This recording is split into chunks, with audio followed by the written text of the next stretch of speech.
Ahí estamos. Bueno, buenas tardes a todos, todas y todes. Es un placer que seamos tantas y tantos inscriptos en este cuarto diálogo entre libros sobre políticas sociales que coorganizan el Grupo de Trabajo Interdisciplinario de Derechos Sociales y Políticas Públicas de la UBA y que nos abriga con tanto cariño con la parte técnica y organizativa también el área de la carrera de Ciencia Política y el Instituto del Conurbano de la Universidad Nacional de General Sarmiento. Hoy vamos a compartir un diálogo muy especial, un diálogo que tiene un recorrido también muy especial entre Vivir de Prestado, Deudas, Pobreza y Derecho, de Emilia Schichman, y La Otra Ventanilla, Judicialización de Conflictos Sociales en Argentina, cuyas voces, por lo menos en los dos primeros bloques, van a ser las de Pilar Arcidiácono y Gustavo Gamayo, pero sabemos que muchas y muchos de los autores están presentes aquí compartiendo este espacio y la verdad que estamos muy, muy, muy alegres de que haya sido una convocatoria tan grande y tan diversa. Eso nos tiene particularmente atentos y atentas a que este diálogo pueda ser no solamente el diálogo entre los libros, sino también el diálogo con quienes han puesto a disposición su tiempo para acompañarnos. Quiero agradecer especialmente a María Ignacia Costa y a Carlos Jiménez, que están aquí haciéndonos la parte técnica y ayudándonos para que este Meet funcione. Bueno, mi nombre es Karina Kalkstreich, yo soy parte del DCPP y docente en la Universidad de Buenos Aires, y he estado de los dos lados de la ventanilla de este proceso de diálogos que tiene como objetivo tratar de saltar los límites, pero también explorar los campos de posibilidad que nos da trabajar en investigación, que nos da trabajar en investigación en políticas sociales y que nos lleva muchas veces a encerrarnos en un diálogo entre semejantes y sabemos que lo que más nos enriquece es mirar a quienes nos acompañan en estos caminos de investigación, pero que están trabajando posiblemente cerca, pero en otras claves, y creemos que el encuentro de hoy cumple con absolutamente todas esas condiciones. Voy a hacer primero y rápidamente la presentación de Pilar, de Gustavo y de Emilia en términos más formales de sus currículums. Bueno, Pilar Arcidiácono es doctora en Ciencias Sociales, magíster en Políticas Públicas y licenciada en Ciencia Política por la UBA, es investigadora del CONICET y codirectora del grupo DCPP, profesora regular de Sociología Política en la carrera de Sociología en la Facultad de Ciencias Sociales de la UBA y en distintos posgrados en todo el país. Su campo de trabajo son las políticas sociales no contributivas en Argentina, la provisión de bienestar, las relaciones entre Estado y sociedad civil y lo que nos convoca hoy, los procesos de judicialización de políticas sociales desde la perspectiva de la sociología política.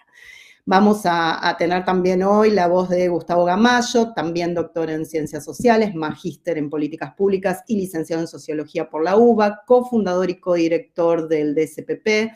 Gustavo es profesor regular, titular de Sociología Política en la carrera de Sociología, adjunto de Teoría Sociológica en la carrera de Ciencia Política en la Facultad de Ciencias Sociales de la UBA, es profesor del doctorado de Ciencias Sociales de esa misma casa de estudios y de la maestría de Derechos Humanos en la Universidad de Lanús, entre otros posgrados, y se especializa en el estudio de políticas de provisión de bienestar en Argentina. Y hoy tenemos el enorme honor y el placer de compartir el espacio con Emilia Schichman, que es licenciada en Sociología por la UBA, magíster y doctora en Ciencias Sociales por la Escuela de Altos Estudios de Ciencias Sociales y París 7, respectivamente.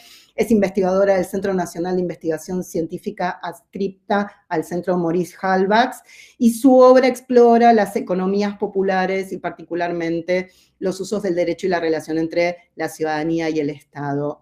Hoy queremos proponerles como hilo conductor de este diálogo, y agradeciendo a Emilia, a Gustavo y a Pilar el tiempo que vamos a compartir, queremos proponerles la metáfora de un viaje.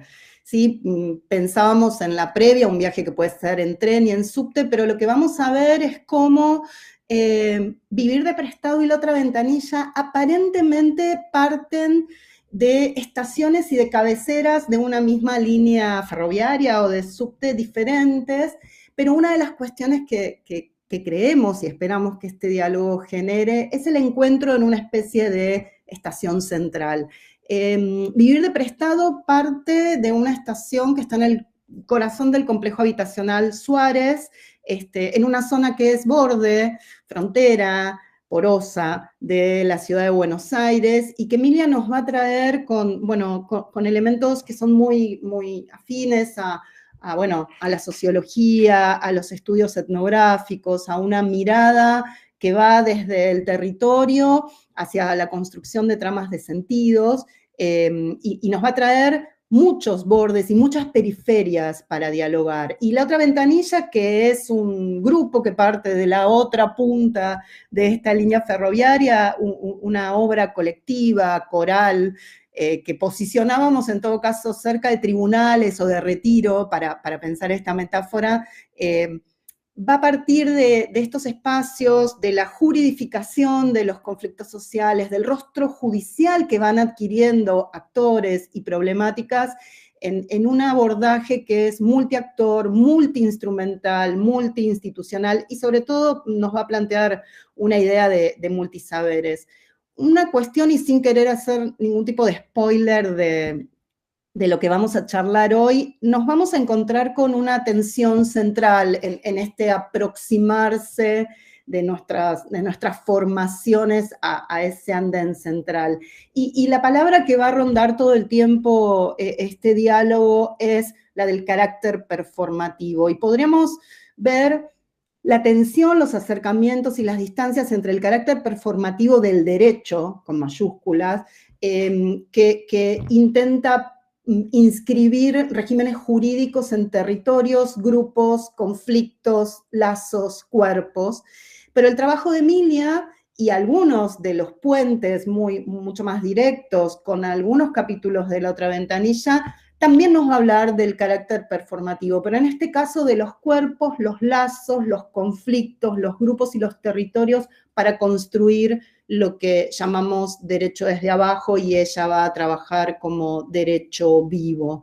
La selección del libro de Emilia para este diálogo también fue un viaje que Pilar y que hemos discutido y compartido con distintos colegas, y que tiene que ver con esto, ¿dónde dialogamos? ¿Con quiénes dialogamos? ¿Dentro o fuera de qué? Dirá algún capítulo allí de La Otra Ventanilla. Vamos a establecer diálogos dentro de un campo disciplinar.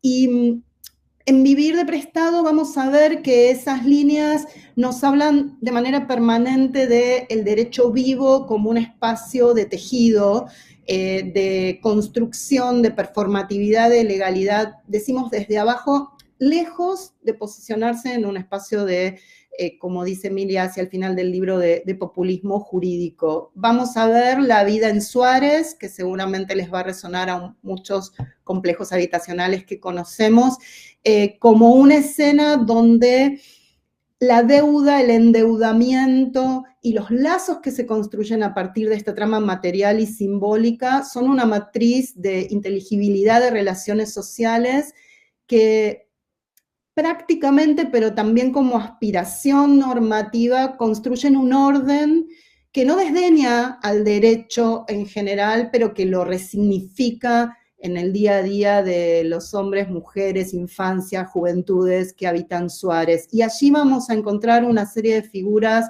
Invitamos con mucho afecto, nos hemos vuelto fans del libro de Emilia, a que lo lean, a que lo recorran, porque allí la etnografía muestra la mejor de sus facetas, y nos vamos a encontrar con frases que son súper potentes y que seguramente Emilia va a traer, como expresiones como la familia no es gratis, la idea de qué es ser un allegado o allegarse en la cohabitación del espacio, cuál es el rol del cuidado, cómo la familia que providencia estalla como concepto frente a la idea, por ejemplo, de parentesco locativo, y cómo se va construyendo un orden que aporta previsibilidad en la incertidumbre, y que ese orden tiene muchos y casi todos los elementos que se le pueden reconocer a una forma de construir derecho. Y ahí el encuentro con La Otra Ventanilla, donde En este caso es la otra ventanilla judicial, pero en esa ventanilla vamos a encontrar a muchas y muchos de los protagonistas, sobre todo mujeres, pero muchos de los protagonistas de la vida en Suárez, que van con sus recursos materiales y simbólicos a ponerle el cuerpo, a poner las redes y a poner en tensión cómo los conflictos sociales, cómo los derechos conculcados pueden presentarse ante esta otra ventanilla, ante el actor judicial, y cómo se presiona y también se resiste desde la esfera judicial a su traducción en un problema que sea de atención de este actor estatal. Y ahí las problemáticas sociourbanas, ambientales, laborales y de género vuelven a mostrarnos muchas de las cosas que Emilia trabaja desde una mirada etnográfica como elementos necesarios para pensar este encuentro entre vivir de prestado y la otra ventanilla, repertorios de acción colectiva, actores intermediarios, alfabetización judicial, movilización legal y por supuesto, cuál es el rol del Poder Judicial en esta nueva ola de judicialización, la presentación de remedios judiciales y en la otra ventanilla tiene un lugar privilegiado y ahí encontramos un puente, un diálogo que esperamos que en el tercer bloque sea el centro de la conversación, con la mirada que nos aportan los autores que problematizan el tema del hábitat alrededor de la idea o el problema de la cuenca Matanza-Riachuelo. En las dos obras tenemos al derecho y a los derechos como horizonte, ¿sí? Partiendo desde diferentes estaciones, llegando a un lugar donde podamos dialogar sobre metodologías, sobre límites, pero sobre todo a partir de esta idea que Emilia trajo en algún diálogo anterior de descolonizarnos del derecho. Los dos libros participan de este espíritu, partiendo de lugares diferentes, pero entendemos que encontrándose en un punto central que es pensar al Estado con rostro humano y al derecho con mayúscula en acción para ver cuál es su rol en la construcción de sociedades, bueno, más justas e inclusivas. Con algunos de estos elementos vamos a dar inicio, creo que con unos minutitos extra, al primer bloque que hemos denominado el punto de partida. Y la idea es que aquí, bueno, Pilar, Emilia, empecemos a presentarles a quienes nos acompañan en este viaje la cocina de las investigaciones, ¿sí? Y qué consideran allí relevante. Bueno, por supuesto de las motivaciones y vacancias que impulsaron esta obra colectiva o la obra de Emilia, el trabajo etnográfico de Emilia, cómo definieron los abordajes, cómo definieron el corazón de estas investigaciones, con quiénes dialogaron o qué conversaciones les permitieron tejer estos capítulos, estas obras, qué resistencias en ustedes y en el campo encontraron, y por supuesto, cuáles fueron los principales retos metodológicos y cómo los enfrentaron. En este primer bloque, Pilar y Emilia van a tener 15 minutos cada una, que yo voy a marcarles con alguna anticipación cuando están terminando. La idea sería que bueno, como la otra ventanilla es conocida en muchos casos y por otros no, hagamos, Pili, una presentación primero de la otra ventanilla y después de tus 15 minutos le damos la palabra a Emilia para que nos cuente cómo fue la construcción de Vivir de Prestado. Te paso la palabra. Bueno, gracias, Cari, por esta, no solo por esta presentación, digamos, hermosa y cuidadosa, de integrar. Bueno, nos sacaste en gran parte, ya está dicho un montón de cosas. El trabajo de integrar los textos que está detrás de este armado, ¿no? Por engancharte en hacer esto. Realmente, muchísimas gracias. Como decía Cari, por ahí me repito en algunas cosas. Bueno, la idea de diálogo es una idea esforzada, digamos, porque efectivamente es mucho más fácil hacer una presentación de un libro, hablar solo, ¿no? Más formato monólogo. Bueno, efectivamente es más exigente para nosotros.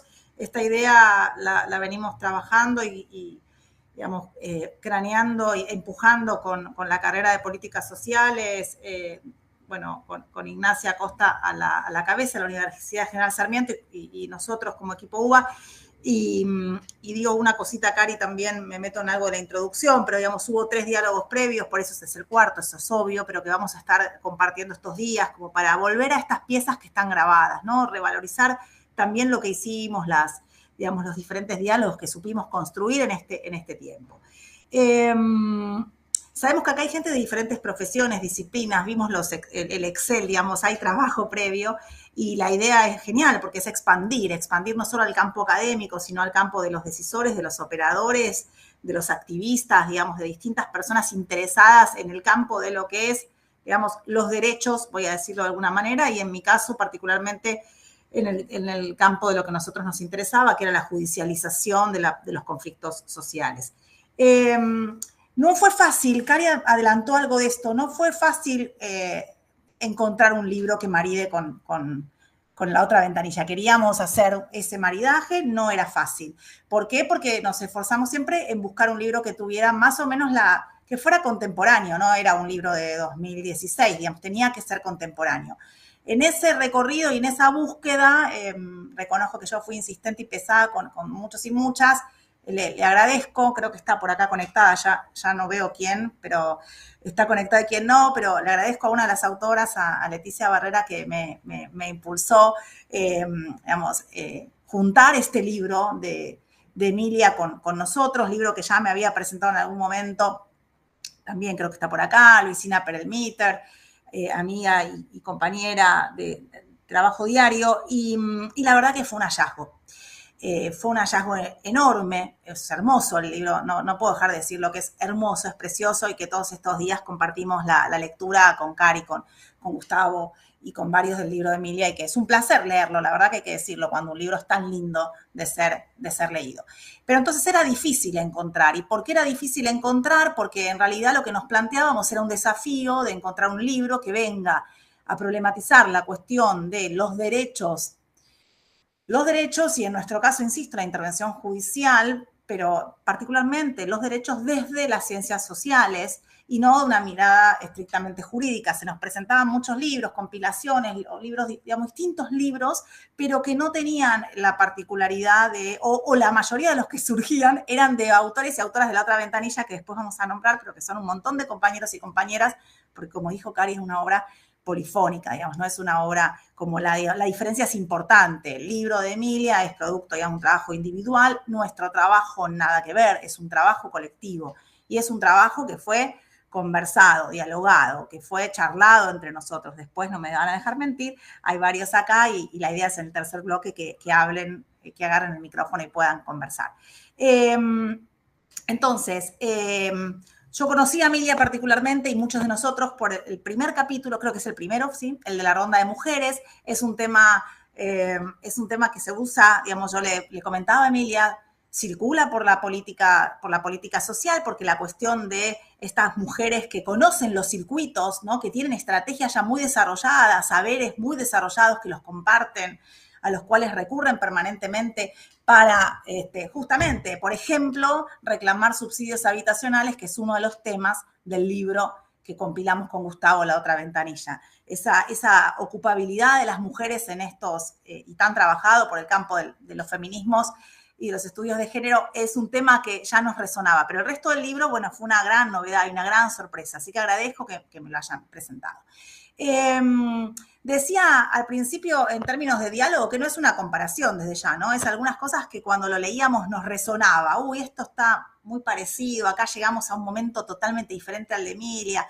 Bueno, ese fue un poco el trabajo y el laburo previo. Efectivamente, nuestra obra es colectiva, junto a un montón de autoras y autores de distintas disciplinas, muchos de ciencia política y sociología, mayoritariamente, de distintas universidades. Esto me parece importante, sobre todo en nuestro contexto, universidades mayoritariamente, creo que en un 95% universidades nacionales, muchos de nosotros y muchas investigadores del CONICET, es decir, es un libro que es posible también por trayectos formativos de investigación sostenidos en el espacio de lo público.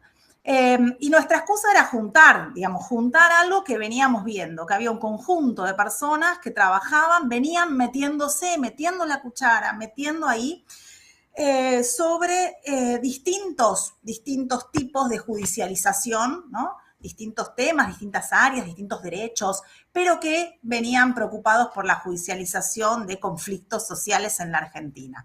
Es decir, no personas que venían trabajando sobre la justicia o que trabajaban necesariamente sobre burocracia judicial, sino que tal vez es muy probable, y acá después lo podrán comentar, llegaron a este lugar, ¿no? Después de un recorrido digamos, en otro campo. A nosotros, por ejemplo, y pienso en nosotros, y estoy pensando en Gustavo, que escribimos juntos un capítulo del libro, llegamos a la judicialización a partir de la creciente intervención del Poder Judicial en el mundo de los subsidios de vivienda en la ciudad de Buenos Aires. Yo he llegado en otro momento a partir de la judicialización creciente que tiene el campo de la política social no contributiva, es decir, el mundo de los planes sociales, de las asignaciones, de las pensiones no contributivas. Es decir, llegamos porque el Poder Judicial avanza cada vez más en los diferentes campos que nosotros veníamos trabajando.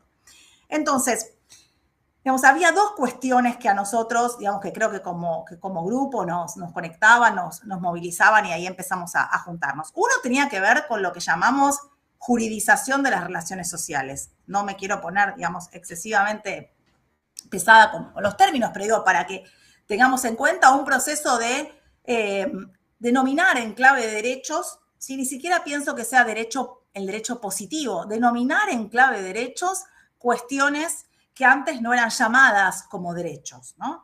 Que es muy común en muchos campos, ¿no? En el campo escolar, lo vemos en el campo de la salud, es decir, expectativas, ¿no? Organizadas en función de la idea de un derecho, como ordenador, como lenguaje legítimo, como lenguaje de disputa, como, digamos, algo que no era llamado de esa manera y empieza a ser más allá, y acá sí creo que juntamos con algo de lo que plantea Emilia, más allá de que esto sea escrito o no, positivizado o no, ¿no? Digamos, ya en sí mismo eso era un tema de preocupación, un tema, digamos, de interés para el campo de nuestra investigación.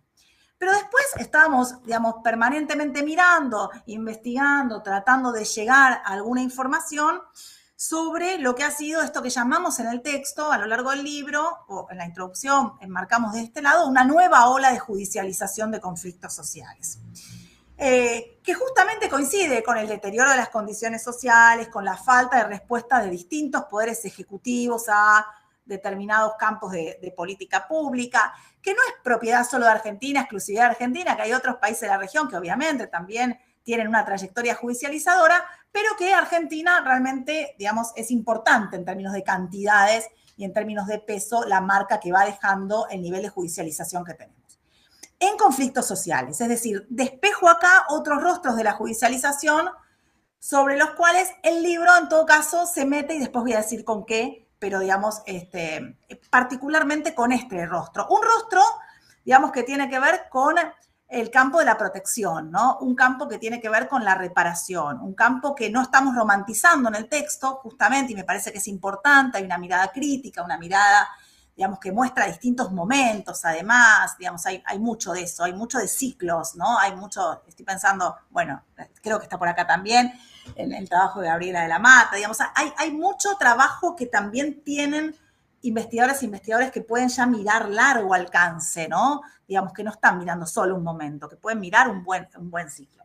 Entonces, estamos viendo un contexto, una judicialización creciente en un país, y ahí pensaba permanentemente cuando leía el texto de Emilia, nosotros vemos una cantidad de institucionalidad, de oferta súper amplia, un montón de activismo societal, organizaciones, ¿no? Que no es necesariamente lo que nos quedamos cuando estamos viendo el texto de Emilia. Bueno, eso de última, Emilia, me lo podés, digamos, confirmar o no, después ir, ¿no? Sí, pero digamos... quedan 5 minutos. Estoy pésimo. Bueno, yo creo que me merezco un poquitín más. Entonces, digamos, vemos muchísima institucionalidad, vemos ofertas, vemos instituciones del propio Poder Judicial, del propio Ejecutivo, ofreciendo acceso a la justicia. Vemos mucho Estado, esto no quiere decir que las cosas funcionen bien, pero vemos mucho de eso. Y entonces vemos intervención judicial en distintos campos, en educación, en temas de, bueno, acá en el libro no, pero en temas de vacantes, en temas de educación inclusiva, en temas sociourbanos, que copa muchísimo la atención del libro, en temas ambientales, que también está presente en el libro, sobre todo estoy pensando con los trabajos que están vinculados con la cuenca Matanza-Riachuelo, bueno, en términos de salud, previsional, los campos que veamos, la justicia está interviniendo diciendo cosas muy, muy diferentes. Y efectivamente expandiendo los límites de lo justiciable, ¿no? Digamos, ¿qué es aquello que se puede presentar y qué es aquello que no en el campo de la justicia y de los tribunales? Yo diría después que además toda esta movida, esta nueva ola judicializadora también interpela nuestra actividad académica como investigadoras e investigadores. Puedo dejar esta pastillita por ahí, pero digamos, pensando sobre todo en que nosotros también nos fuimos reformulando en ser amicus, en participar en indicadores, estoy pensando en el trabajo de Laura Arroyo, de Laura Pautasi, en indicadores de causas judiciales, de cumplimiento de causas, en ser peritos, bueno, no sé, digamos, en distintos formatos que tienen que ver con participar en el proceso de judicialización como investigadores e investigadoras. En cuanto a la metodología, este trabajo tiene un montón de baterías de técnicas, de análisis de fuentes secundarias, de observaciones, es muy variado porque las personas vienen con marcas de propia investigación, son investigadores con mucho recorrido, ¿no? Entrevistas, manejo de estadísticas públicas, de registros administrativos, con lo complejo que es conseguir información en el campo del Poder Judicial, y esto es un tema que acá tampoco lo voy a poder abordar, pero que lo dejo también planteado con la dificultad, la opacidad con la que nos encontramos en general, por lo menos nosotros, estoy pensando en el trabajo que hicimos con Gustavo, para, digamos, construir algunos datos, ¿no? Entonces, en todo caso, digamos, hay algunas cosas muy, digamos, que coincidimos con Emilia, esa distancia del formalismo, ella habla permanentemente de derecho vivo, ¿no? Que surge desde abajo, nosotros estamos hablando de derecho en acción todo el tiempo en la obra, ¿no? Digamos, se plantea esta discusión, aquello que se pone a rodar, incluso con las sentencias son para la obra que nosotros juntamos, son un punto de partida, no son un punto de llegada, ¿no? Son aquello que se abren un proceso, no cierran nada, y esto me parece que es interesante, tal vez después lo retome Gustavo. Efectivamente, ella hace un zoom, ¿no? Hace un zoom en un espacio particular, en el complejo que ella llama Suárez, anonimizando el complejo. Nosotros partimos de otro entramado, ¿no? Insisto con esta idea de muchas ventanillas estatales, de muchos actores, ¿no? De una oferta muy despareja de acuerdo a los territorios. Una ciudad de Buenos Aires llena de estos actores y llena de oferta, y otros territorios, tal vez mucho menos desarrollados en términos de esa oferta institucional, nuevos personajes, nuevos tipos de abogados y de abogadas, ¿no? Nuevos perfiles, nuevos saberes que introducen el mundo de la judicialización de los conflictos sociales. Estoy pensando en la abogacía comunitaria, en la abogacía popular. Digamos, hay otro campo y otro mundo de saberes que se ponen ahí a rondar. Entonces,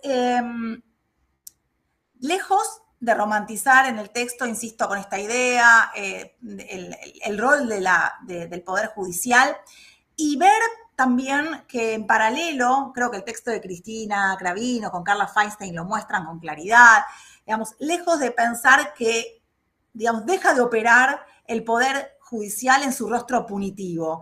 La idea de mostrar ese rostro punitivo, sobre todo en los conflictos sociales que siguen operando permanentemente a la par de esta ampliación de un rostro de protección, la sumamos y la tratamos de consolidar con un proceso que también lideró en su momento Cari, coordinó, que fue un conversatorio que está colgado y que después podemos circular, que fue un conversatorio hermoso que transcribimos después con Silvia Gemureman, Sofía Tiscornia, María Felicitas Elías y Alcira Daroqui, para mostrar de qué manera, bueno, investigadoras, trabajadoras del Poder Judicial, habían ya pensado hace muchísimo tiempo, digamos, el rol en la justicia penal, ¿no? El rostro penal desde las ciencias sociales. Entonces digo, como para ir mostrando estos diferentes rostros y perfiles de la intervención del Poder Judicial. Nosotros acá tenemos casos individuales, estos casitos que suman uno a uno, pero también tenemos grandes casos colectivos, casos que son megacausas como la causa Mendoza, causa Matanza Riachuelo. Yo sé que el texto de Emilia, ella lo dice textual, no entra la parte tribunal, no entra la parte tribunalicia, ¿no? Digamos, no hay nada. Nosotros efectivamente partimos de ese lugar, digamos, no partimos de ese lugar y vemos diferentes efectos en políticas públicas concretas, ¿no? En las formas de tomar decisión del Poder Judicial y el Poder Ejecutivo, en las formas de medir y de registrar. Bueno, ella también se detiene en estos impactos en la forma de registración, ¿no? Digamos, en la forma de registrar a las familias. Y esto es importante, digamos, de ir viendo cómo eso se teje. Para que Cari no me mate, dos cuestiones. Creo que sí es importante que tanto nuestro libro, y en general me acuerdo del libro ahora, las investigaciones de nuestro grupo de investigación, particularmente, estoy pensando, y el texto de Emilia, muestran una parte de la historia argentina. Yo no me acuerdo si es textual o no, pero ella habla de este momento donde se quiebra el binomio de, creo que dice algo así, Emilia, si no después me corregís, vivienda propia y trabajo estable, ¿no? Nosotros, este tema está permanentemente dando vuelta en las investigaciones y en este caso la investigación de qué sale digamos, a plantearse en el Poder Judicial, distintas formas de acceder al bienestar, distintas formas de litigar y de tratar de correr la intervención estatal, la intervención del Poder Judicial en nuevos campos, ¿no? En el mundo de programas sociales que son relativamente nuevos, en el mundo de también poblaciones que plantean nuevos derechos, que corren a las prestaciones universales, que van corriendo a este estado permanentemente, nuevas necesidades, nuevas poblaciones que pujan por ser reconocidas. Digamos, permanentemente está esa historia, ¿no? Esa historia de qué pasa cuando la protección además no es garantizada por el clásico esquema del trabajo asalariado y son otros formatos, otros principios de justicia, otras formas de acceder legítimamente al bienestar la que se disputan, ¿no? Y esto está permanentemente, yo creo que los dos libros en eso sí están, digamos, muy unidos, ¿no? Digamos, de un Estado que de alguna manera está interpelado en nuestro libro más directamente, en el caso del libro de Emilia, yo creo que mucho más indirectamente, pero de redefinir esos límites, ¿no? Entre aquello que puede ser legítimamente reclamado, aquello que no.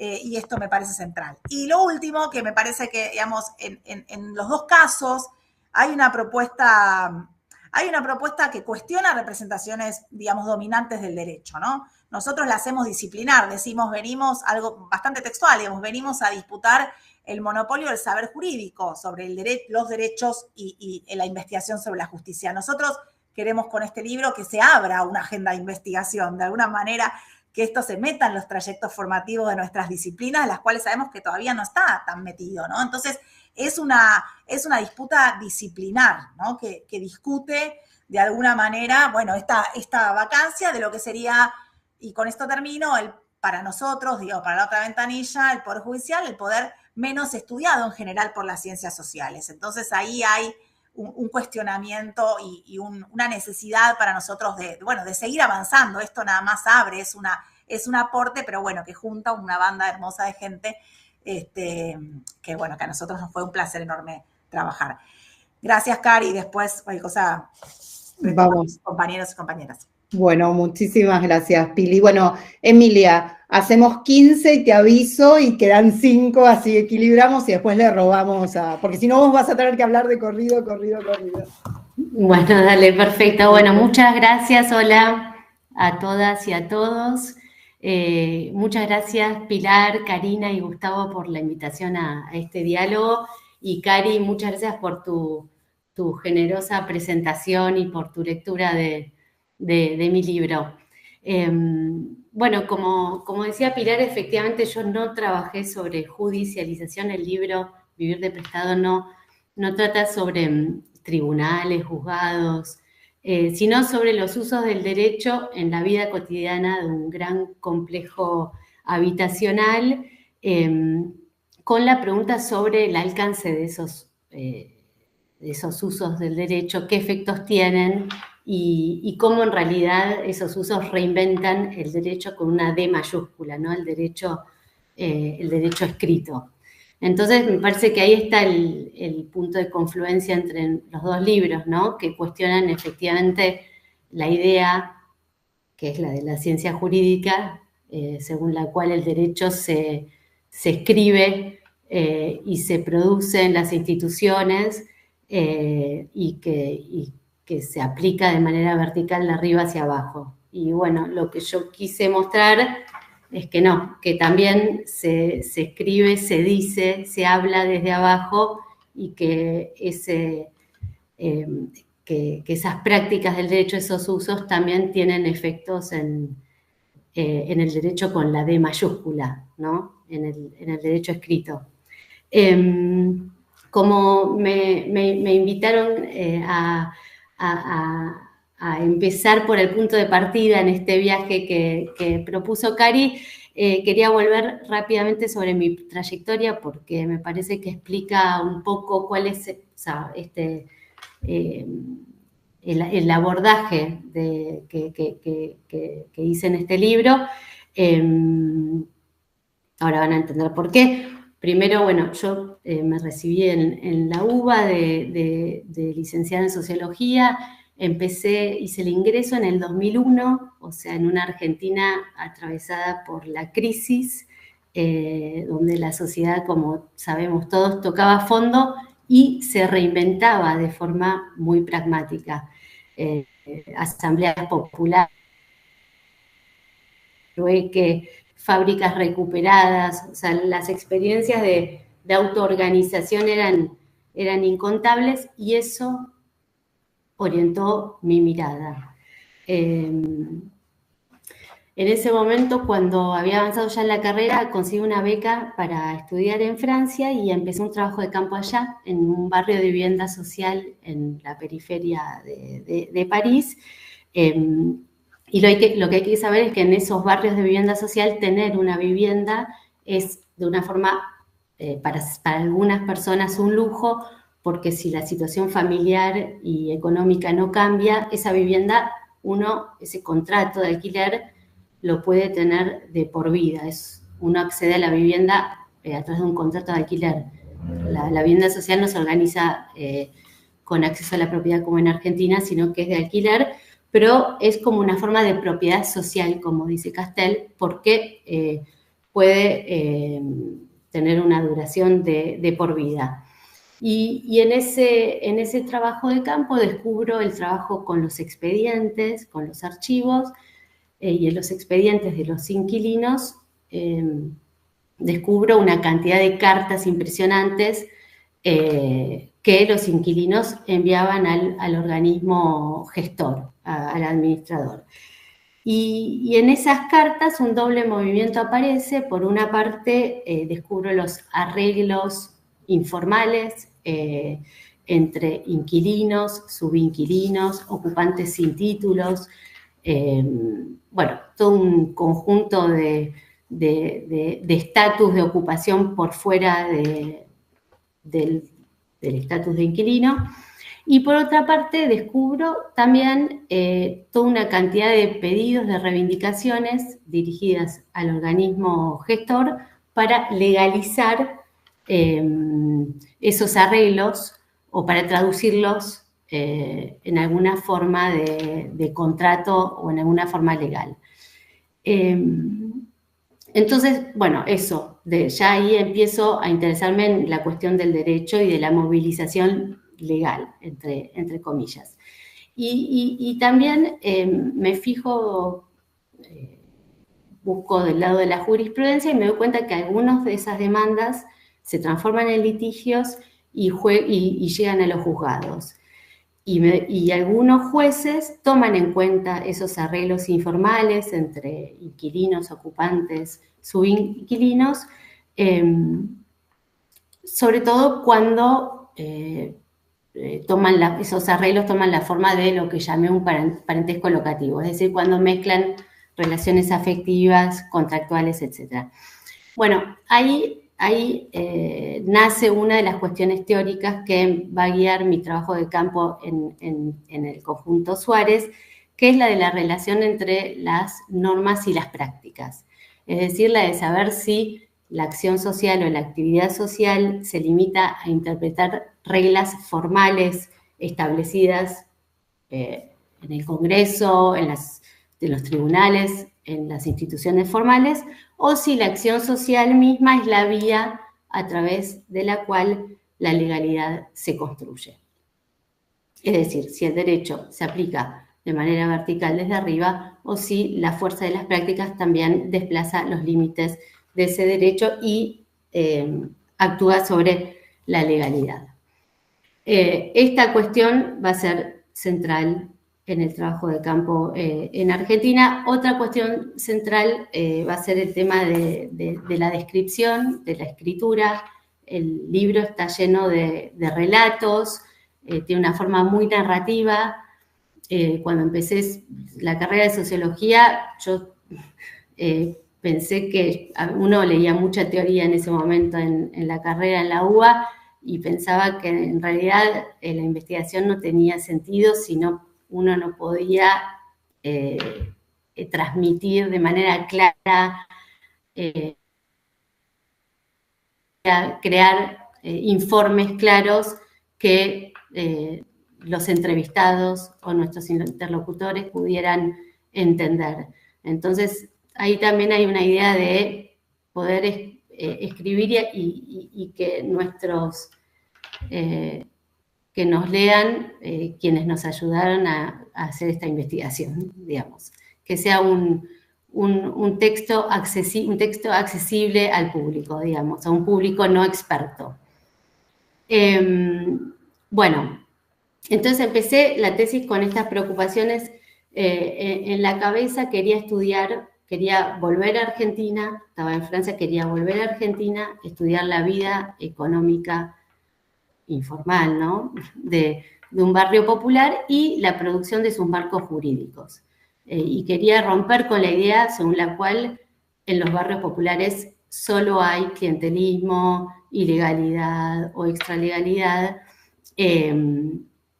y mirar cómo, digamos, en esa misma informalidad se produce derecho, se producen ciertos marcos jurídicos que permiten regular las relaciones económicas, familiares, etc.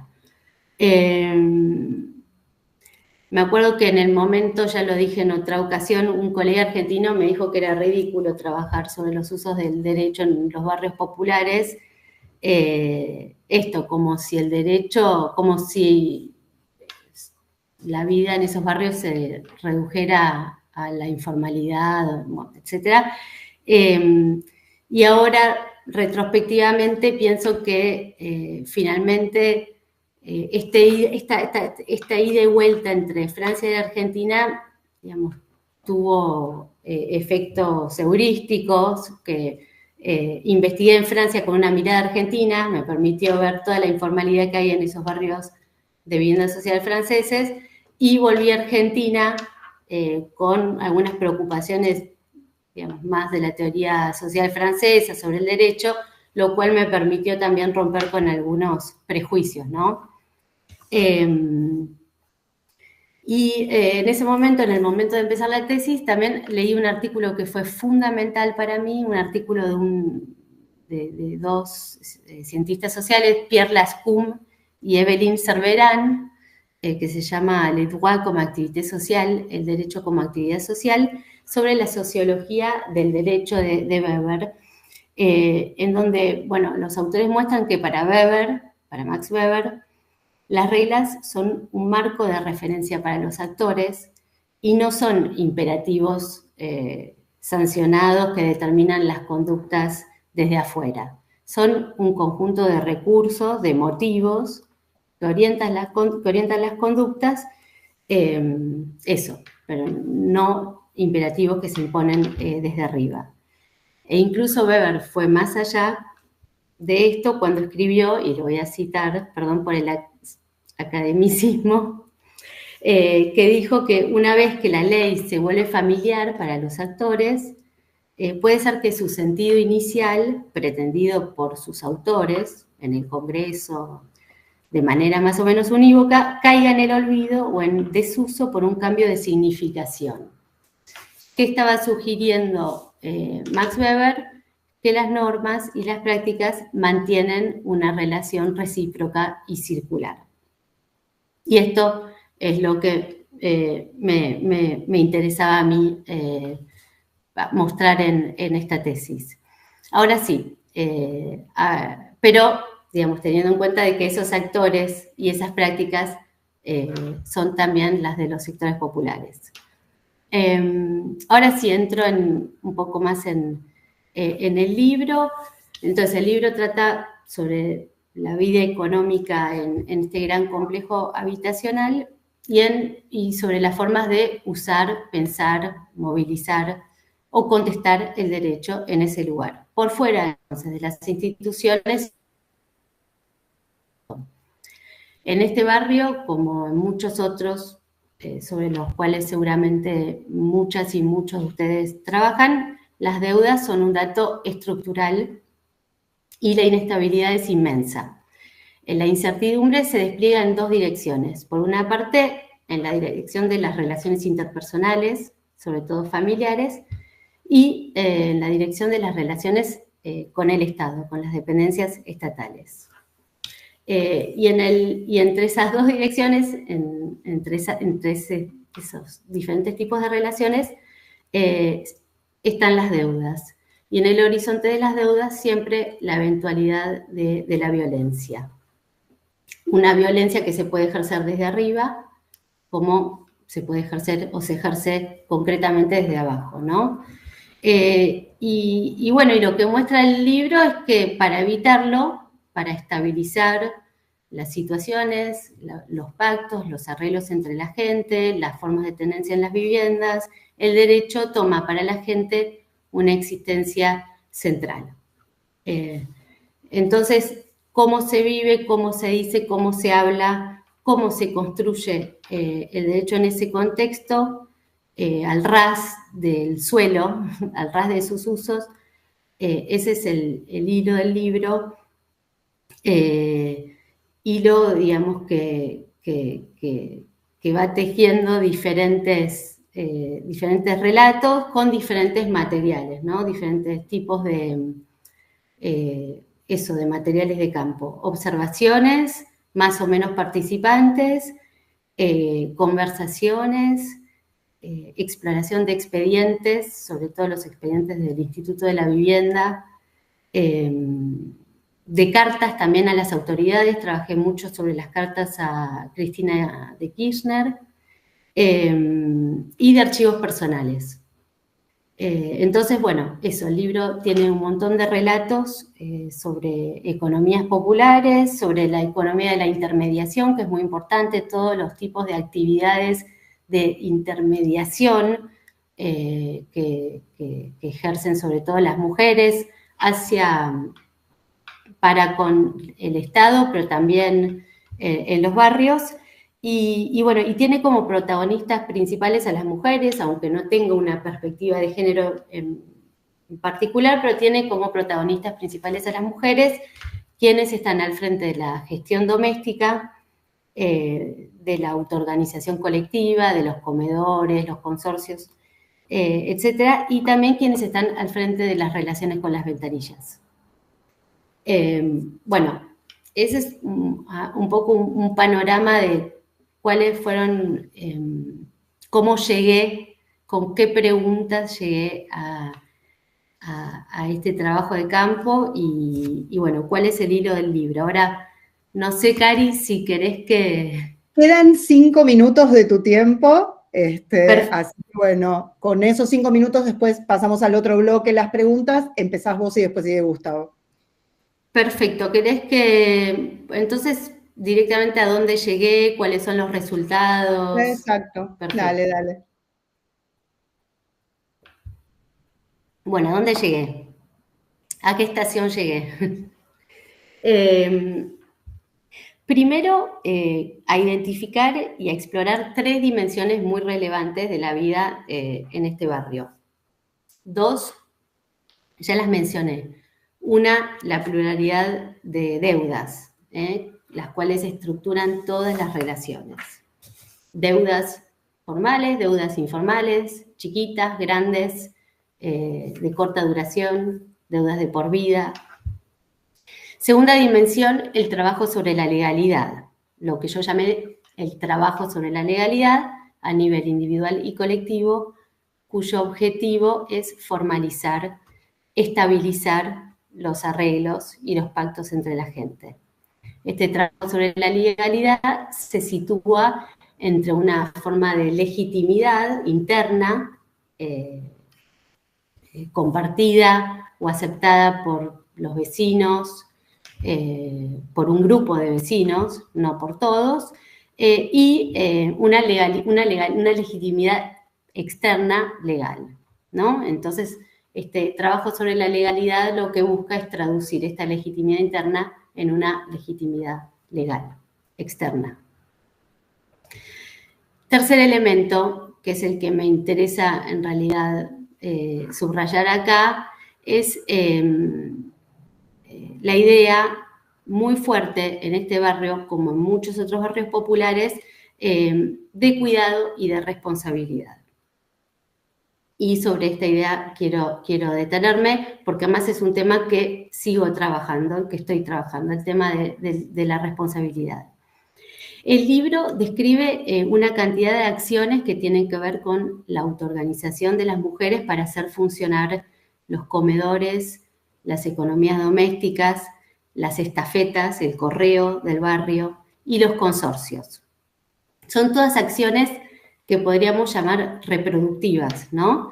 En el sentido de que garantizan o aseguran la continuidad de una persona, de la vida de una persona, de un servicio, de un edificio, en un mundo permanentemente amenazado por la discontinuidad. Por ello, la legitimidad de esas acciones de cuidado, de responsabilidad, es inmensa. Aseguran continuidad donde lo que domina es la discontinuidad. Y me parece que, o sea, ahora retrospectivamente, me parece que lo que el trabajo de campo muestra sobre todo es que el terreno de la responsabilidad, del cuidado hacia las cosas y hacia las personas, el terreno de la participación activa, es una vía a través de la cual se fabrica no solo la pertenencia a la comunidad territorial y o familiar, pero también una vía a través de la cual se consolidan derechos de uso y de sucesión sobre las viviendas. Entonces, esta idea me parece que es central. La idea de que es la responsabilidad la que es una base a partir de la cual se construyen los derechos. Por lo menos tal como los piensan la gente, ¿no? Uno de los momentos, por ejemplo, más significativos de mi trabajo de campo, Cari lo evocaba, fue cuando una entrevistada me dijo con resignación: la familia no es gratis. Esta mujer estaba alojada en casa de su madre, vivía de prestado, según la expresión comúnmente usada, y esta convivencia con su madre estaba atravesada de 1001 conflictos. Pero ¿cuál era el problema? El problema era que tenía que aportar recursos, favores, servicios al grupo conviviente para evitar o para mantenerse en el lugar. Sin aportes, sin ayuda, sin participación activa, sin cuidados, no había solidaridad, ni redistribución de recursos posibles. Entonces, lo que este caso, como otros, me hicieron, ¿cómo se dice?, descubrir, es que más que el vínculo biológico, es el hecho de actuar como pariente, de hacerse cargo, es decir, de asumir una responsabilidad familiar, de compartir gastos, lo que define los contornos de la familia y que determina luego quién tiene derecho a heredar la vivienda. Entonces, muchos casos en los que una deuda de cuidado se saldaba al momento de la sucesión dando beneficio a un vecino o a un familiar que había justamente que se había hecho cargo del cuidado del titular de la vivienda. Y lo que me llamó la atención es que esto no era escandaloso para nadie, ni siquiera para las trabajadoras sociales, o sea, las personas mayores, los vecinos, las instituciones locales arbitraban entre dos normas concurrentes, dos normas jurídicas, acá nadie estaba inventando ningún derecho, entre la obligación legal de ayudar a un pariente en situación de necesidad y la sucesión familiar igualitaria del derecho civil. Entonces, para ellos, un pariente que no era capaz de hacerse cargo de un familiar enfermo o de un familiar mayor, perdía la condición de heredero.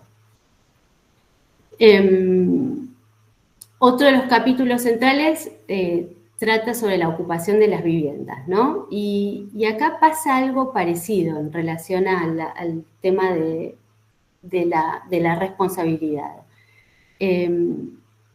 No todo el mundo puede ocupar legítimamente una vivienda. La posesión legítima no es tampoco un asunto individual, es un asunto familiar, de vecinos y de pertenencia local, de pertenencia al barrio.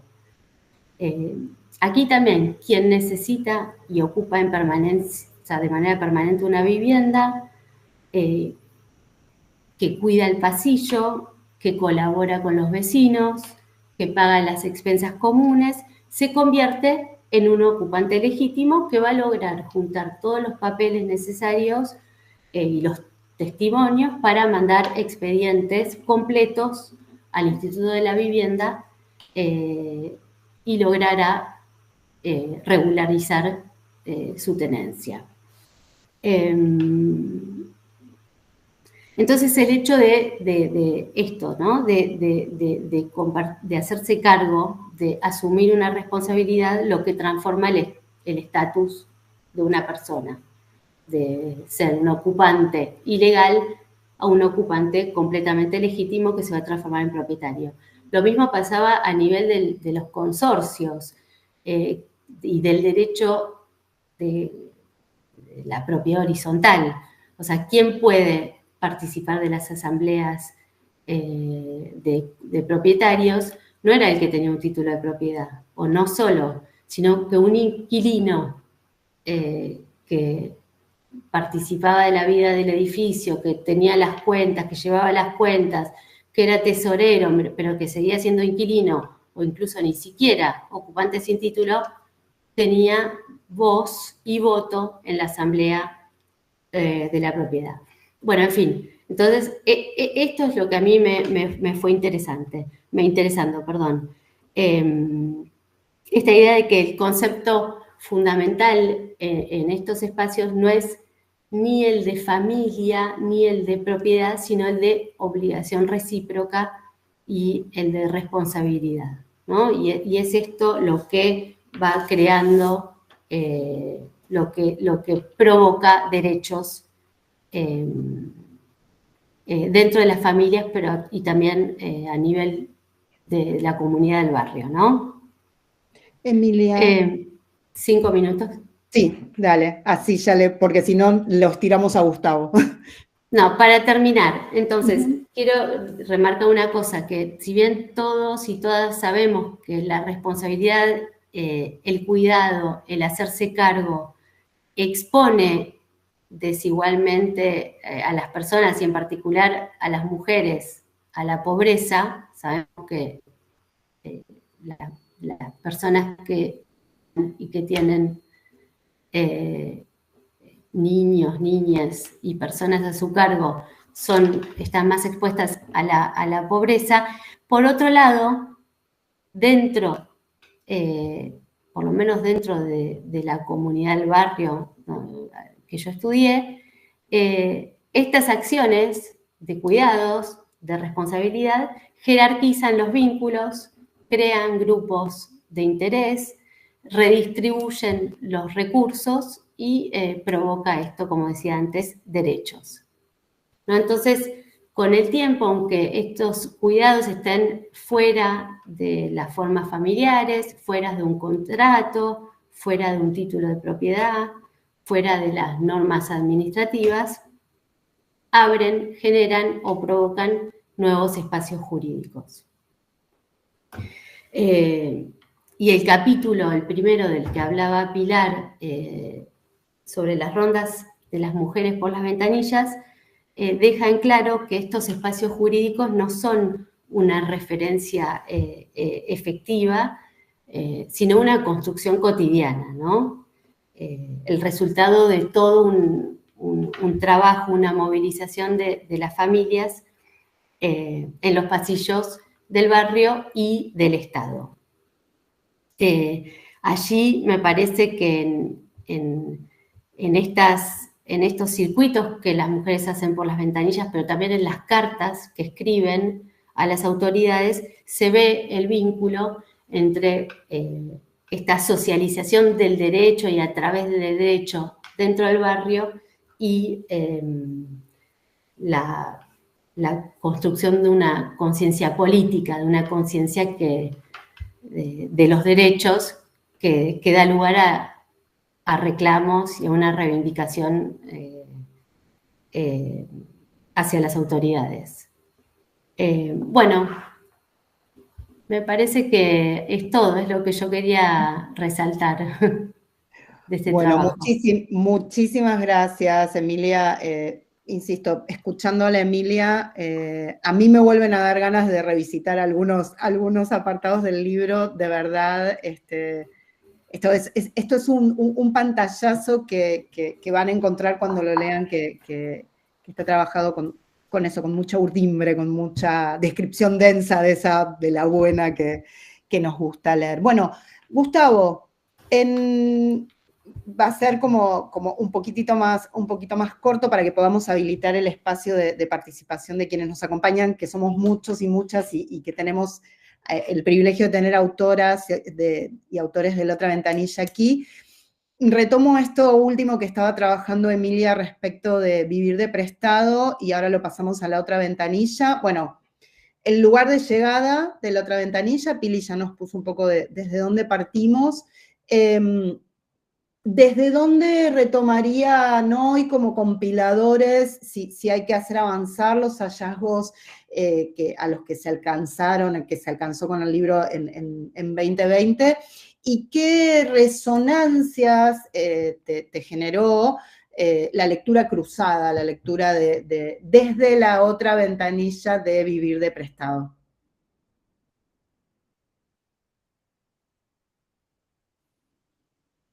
Gracias, Karina. Muy buenas tardes a todos y todas que se encuentran en la sala. A Emilia, con quien tuvimos el gusto de compartir la lectura, Pilar, Ignacia, y también quisiera mencionar a Luciana Noceto, Gabriela de la Mata, Laura Pautazzi, Laura Arroyo, Cristina Cravino y Leticia Barrera, que fueron las que vi en la sala, que son miembros integrantes de La Otra Ventanilla con distintos capítulos que integran la obra. A ver, primer asunto, creo que Pilar lo mencionó, nosotros partimos de un momento pesimista, ¿no? Frente a lo que se veía años atrás de cierta euforia respecto del enfoque de los derechos y la judicialización, como ese proceso político de intento de construir una suerte de mundo perfecto, igualitario y demás. Más bien, todos los que nos involucramos en esta investigación, estamos leyendo un proceso con restricciones y alcances mucho más limitados, lejos de ciertas lecturas romantizadas que había en un momento, y también con llegadas por múltiples trayectorias, es decir, que vienen procesos de investigación y de formación que no son estrictamente los mismos, con la preocupación en todo caso sobre la efectividad de esto que enuncian los derechos, pero también con los procesos asociados a la disputa en los tribunales, ¿no? Y que tienen que ver con reurbanización, con subsidios habitacionales, con la mega causa Mendoza, digamos que es muy difícil de clasificar por su dimensión, ¿no? Protección de derechos a las mujeres, femicidios, disputas laborales, es decir, esa preocupación por el funcionamiento de esto que llamamos la otra ventanilla como una manera de llamar la atención respecto de lo que era efectivamente un lugar de nuevas disputas, no siempre bien visibilizado por la investigación. Encontramos, efectos contradictorios sobre los sectores populares, es decir, por una parte este nuevo posicionamiento de los sectores populares como demandantes de derechos, a diferencia de lo que encontramos, como ya mencionó Pilar, en el conversatorio sobre la lectura más tradicional de las ciencias sociales sobre el carácter punitivista del Poder Judicial, ¿no? Entonces, una primera cuestión tenía que ver con los sectores populares como reclamando contra el Estado y no siendo reclamados por, y también ciertos procesos de segmentación de la población al interior de ciertos territorios, ¿no? O de ciertas poblaciones asociadas con esas mismas demandas. Es decir, quienes obtuvieron patrocinio y quienes no lo obtuvieron, quienes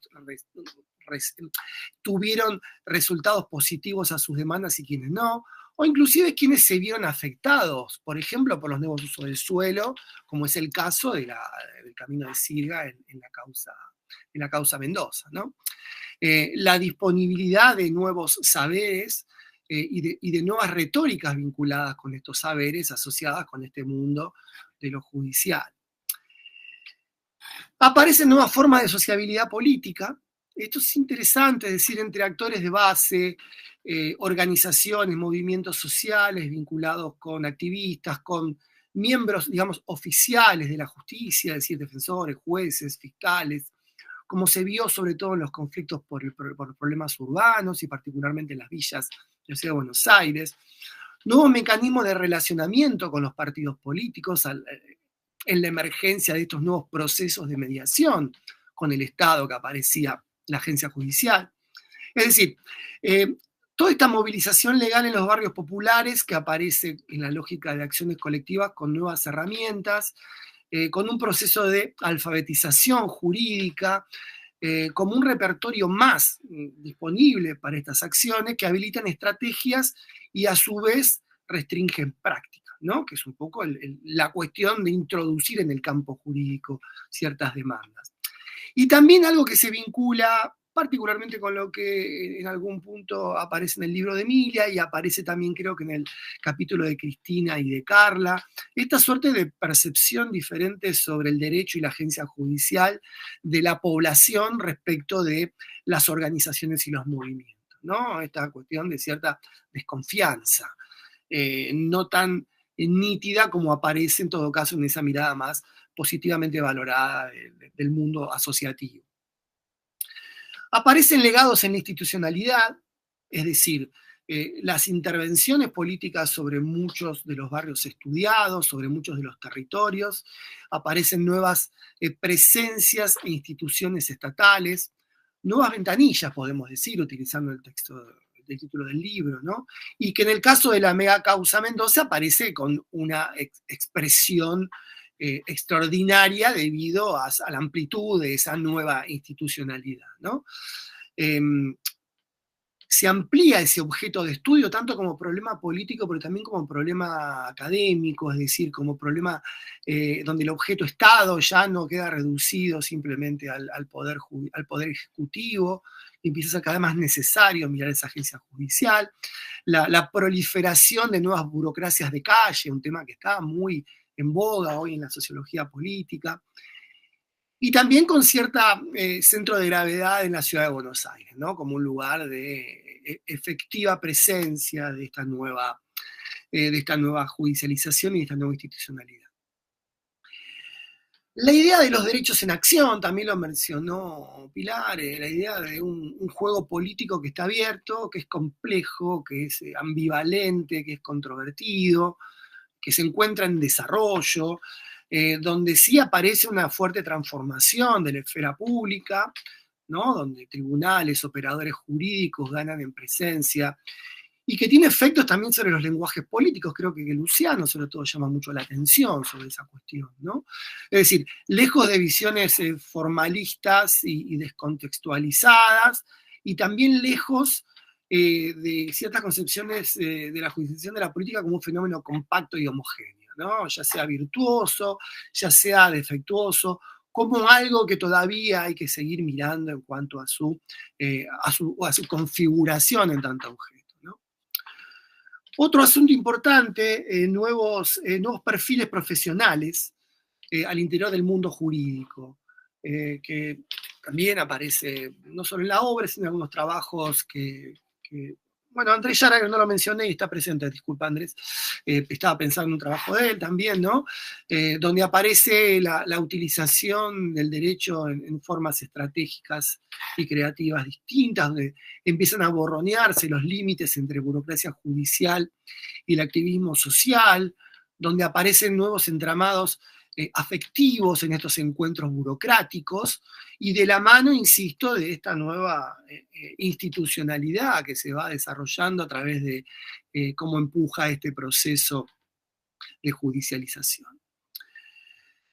El caso de la causa Mendoza, bueno, es muy difícil insisto, es un caso único desde el punto de vista jurídico y es un caso único desde el punto de vista metodológico. Si no hay nada parecido que uno pueda encontrar, ¿no? Entonces, esto ha dado, y de hecho son 5 capítulos, si no me equivoco, del libro que tienen como eje de análisis la causa, una enorme productividad académica y una enorme productividad sociojurídica de amplio alcance, donde todos los efectos mencionados que recién señalaba aparecen en distintas dimensiones de esa causa, en el cual uno puede agregar una cosa más que también está mencionada tanto por las investigaciones como por algunos comentarios en relación con las presentaciones diversas que hicimos del libro, el tema del tiempo, ¿no? La cuestión de la prolongación en el tiempo de ciertos fenómenos en los cuales, en el caso de la causa Mendoza, por ejemplo, que ya tiene, ¿cuánto? 13, 14 años, 2011, ¿verdad? Y en todos los procesos que se han visto en los casos de las villas, como examina Gabriela, o en el caso de los subsidios que nosotros vemos también, la cuestión del estiramiento del tiempo de una manera extraordinaria es un efecto que también es importante, digamos, analizar en términos de que la resolución de los conflictos más bien implica una suerte de suspensión de efectos a lo largo del tiempo y que no se terminan de resolver. El libro plantea una suerte de agenda de investigación de lo que se venía trabajando y que anuncia también posibilidades de cuestiones a seguir revisando, en el cual creemos que hay un punto importante que es el cuestionamiento de ciertas, llamémosle, ontologías binarias, ¿no? Entre política y justicia, entre politización y judicialización, perdón. Hay varios de los trabajos que abordan esa problematización, ¿no? Esa suerte de diálogos entre poderes del Estado que van produciendo y reconduciendo la política estatal en distintos momentos. Es decir, un fenómeno que podríamos llamarlo como multiactoral, conflictivo, en el cual más bien se repolitizan esas disputas judicializadas de los conflictos sociales antes que despolitizarlas, que fue como un gran asunto que hubo en algunos momentos respecto de estas discusiones. Problemas de información, sí. 5 minutos. 4:12, tengo anotado. 5 quedamos. Importantes, hay sobre todo el capítulo de Laura Arroyo y Laura Pautazzi que analizan un poco ese problema, ¿no? La ausencia de disponibilidad, la opacidad, la falta de producción, es decir, donde por un lado para la investigación es un problema, pero el propio desarrollo de las acciones de la política, tanto de la acción judicial como de la política como tal, llaman la atención. Y una cuestión que nos planteaba en uno de los conversatorios que hicimos sobre el libro, Antonio Azuela, que él planteaba esta idea de la ruptura de la unidad disciplinaria del derecho, ¿no? La necesidad de que el derecho sea... La cuestión es curiosa, porque de una parte las ciencias sociales o la sociología en particular se han ocupado del derecho desde los clásicos para acá, ¿no? nunca le han esquivado el asunto. Sin embargo, institucionalmente las casas de estudio de la sociología se han desentendido del derecho y han sido más bien la Facultad de Derecho la que se ha ocupado de tal asunto, desde la cuestión de la sociología jurídica y demás. Y aquí hay una cuestión de una, tal vez, disputa de campo y también necesidad de plantearlo en términos de una cuestión de la enseñanza de nuestras disciplinas, donde esto tiene que integrar de manera mucho más plena los programas de trabajo, los programas de estudio, porque las ciencias sociales, la pregunta es si están preparadas para analizar esto. Creo que la pregunta no es eso, más bien la pregunta es si las ciencias sociales se disponen a hacerlo, porque, digamos, herramental teórico, metodológico y conceptual sobra, ¿no? Por último, para terminar, hay en la agenda, digamos, un crecimiento exponencial de los temas de litigio en salud, que no han ingresado, por ejemplo, en la otra ventanilla, de los temas de cuidado, lo mencionó Emilia hace un momento, es decir, de todos los problemas de internación domiciliaria vinculados con los seguros y demás, los problemas de educación inclusiva. Algunos nos decían, bueno, también hay que salir del tema metropolitano y todo el fenómeno de agroquímicos, que también aparece en una agenda de investigación sobre estos asuntos. Y por último quería mencionar en relación con la lectura del libro de Emilia. Para mí fue en primer lugar un enorme placer, ha sido una grandísima inversión de tiempo, me encantó el libro, me encantó lo que propone y lo que provoca. Me hubiera encantado leerlo antes de nuestro cierre, porque nos hubiera ayudado sobre todo a mejorar la introducción al libro. Hay algunos trabajos que tienen una cercanía, algunos capítulos me refiero, de la otra ventanilla, que tienen una cercanía con el punto de vista de Emilia, pero creo que hay una cierta adyacencia en relación con la manera de ver el problema, ¿no? Es decir, uno tendería a pensar que hay una suerte de sentido común cargado de juridicidad, y que creo que la mención que vos hacías de Weber era justo una que yo me había marcado en tu trabajo, ¿no? Donde no tiene nada de contradictorio, sino más bien como cierta reposición de algunas categorías que se recolocan en función de unas necesidades propias, por afuera, en todo caso, de la intervención de las agencias judiciales. Y de hecho, vos mencionás ahí, y yo lo decía hace un rato, Emilia, la cierta mirada hostil sobre la participación judicial en los conflictos al interior del barrio, ¿no? Entonces creo que es una gran interpelación y una gran contribución, en todo caso, para la sociología, que es en todo caso lo que nosotros venimos abogando en estas conversaciones respecto de la necesidad de poner en el centro del problema y no en un costadito el asunto del derecho en el marco de un proceso de extraordinaria juridización de las relaciones sociales. Y que otra cosa estudia la sociología que no sean relaciones sociales. Acabo de ver que entonces Cecilia Godó-Ferez también la saludo y la menciono como también integrante del libro. Me sonó la alarma, así que en este mismo momento dejo la palabra. Muchas gracias por la atención. Muchísimas gracias. Bueno, ¿qué podemos decir de la perfección nórdica de Gustavo Gamallo y el manejo del tiempo? No podemos decir nada. Gracias, Gustavo, y también, sobre todo, gracias por este establecimiento de estos puentes y de estos diálogos más concretos con nombres y apellidos.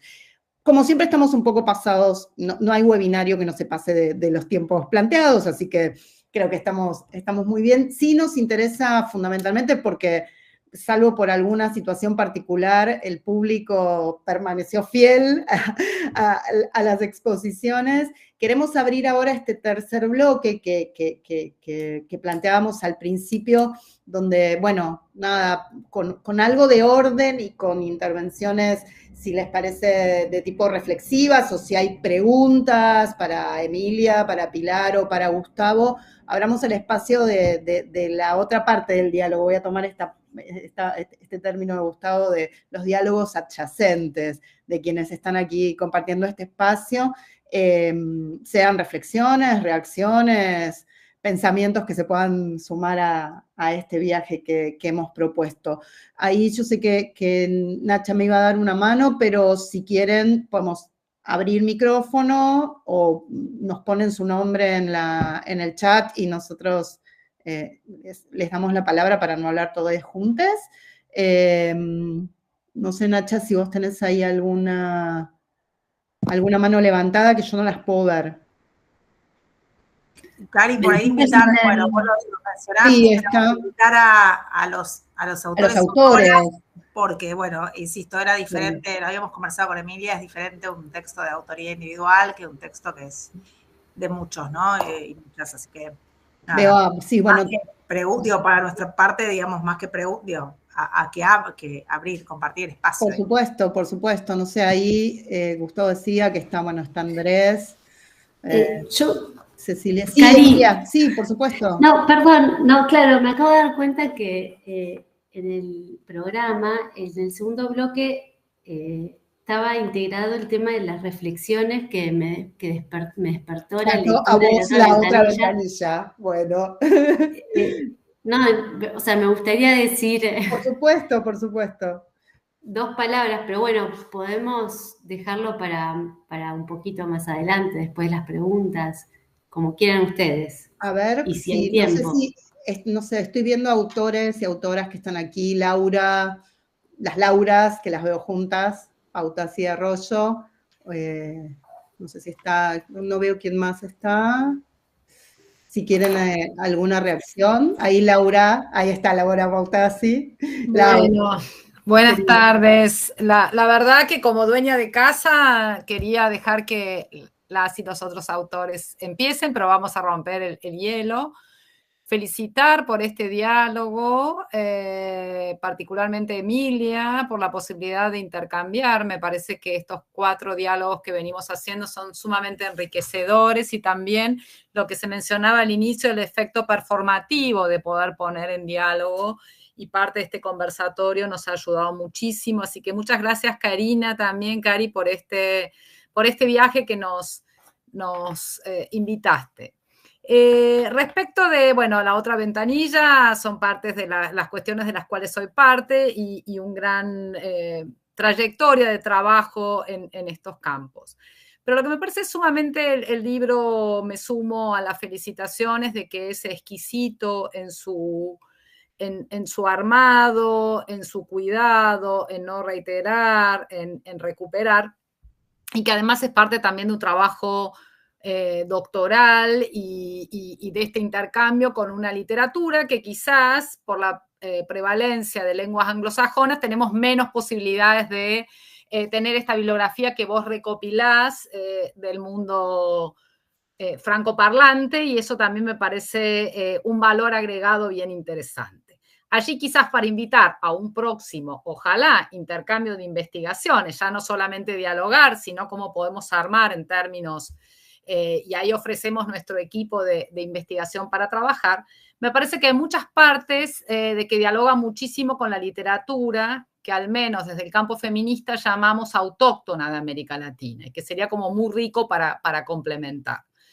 Digo, al menos en mi caso, que tengo un importante interés en los temas de cuidados y en la construcción de algo que la región ha trabajado, que es el derecho al cuidado, pero como derecho humano, parte de los relatos que vos trabajás en relación a la filiación y a los mecanismos de recompensas y demás que está en el campo del derecho civil, eso ha sido una construcción feminista también muy interesante para su reconocimiento como derecho humano. Y entonces ahí me parece que hay un vínculo sumamente importante para hacer, porque allí lo que muestran precisamente, lo que las mujeres, las cuales vos acompañaste en esta etnografía durante mucho tiempo, están reflejando, tienen que ver con ejercicios de poder totalmente distintos. Ejercicios de poder que son los históricos asignados patriarcalmente en el campo del derecho privado, pero cómo ellas han ido transformando. Y aquí en el equipo hay muchísimos de los investigadores y las investigadoras que trabajan sobre las burocracias de la calle, y me parece que maravillosamente podríamos conformar a estas mujeres de Suárez como grandes burócratas de la calle, ¿no? Y esto que hay mucha literatura en América Latina sobre ese papel de las mujeres. Entonces, además de felicitarte, es una invitación, hoy no nos da para esto, pero sí para futuro, para que podamos hacer estos puentes entre toda esa etnografía construida y quizás la la militancia en torno al reconocimiento de otras esferas de este ámbito privado, como sería el caso de transformar a ese reconocimiento que ha hecho la literatura del cuidado como un trabajo hacia un derecho. Y ahí me parece que hay un link sumamente importante y ojalá tengas ganas, Emilia, al menos yo estoy muy expectante y con muchas ganas de que empecemos ese diálogo. Así que gracias.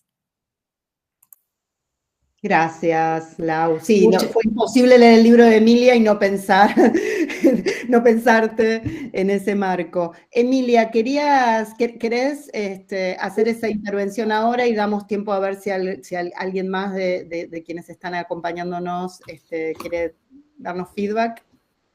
Bueno, primero, muchas gracias, Laura, y con todo gusto, o sea, acepto la invitación a continuar con este diálogo, porque además sí, el tema del cuidado y la herencia sí lo sigo trabajando,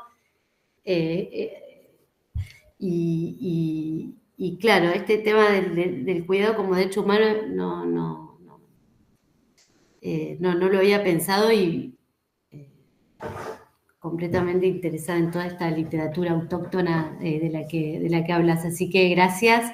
Sí, respecto al libro, bueno, primero decir que me encantó descubrir a un montón de autoras y autores que no conocía, y también el tema, porque muchas veces se escucha hablar de la judicialización, leí un par de cosas también acá, pero no había entrado, digamos, no conozco bien esta, digamos, la literatura, la problematización del tema que se hizo en Argentina.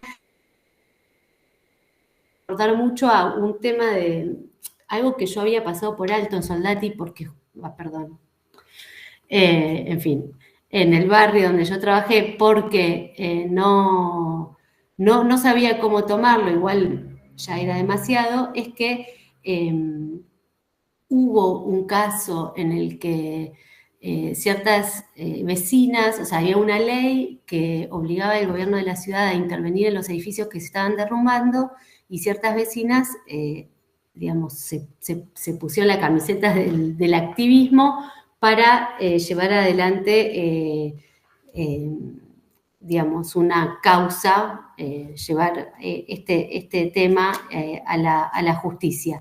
Fue imposible lograr un consenso, imposible lograr en esos edificios un acuerdo para armar una causa colectiva. Y esto, bueno, en su momento yo pensé que, digamos, los intereses eran realmente muy contradictorios, había diferentes formas de tenencia, lo cual hacía que algunos tuvieran más interés, más o menos miedo a relacionarse a entrar a una causa judicial. Y me surgió ahora, leyendo el libro de ustedes, el tema o sea, la cuestión, si la relación con el derecho, la movilización del derecho, si es realmente, si la relación con el derecho es la misma para todos. O sea, y la pregunta sobre cuáles son en realidad las condiciones para entrar en una relación con la justicia, o cómo, digamos, ciertas situaciones, ciertos estatus, ciertas, no sé, ciertas características sociales son como una palanca o un obstáculo para ir a la justicia, sostener un litigio en el tiempo.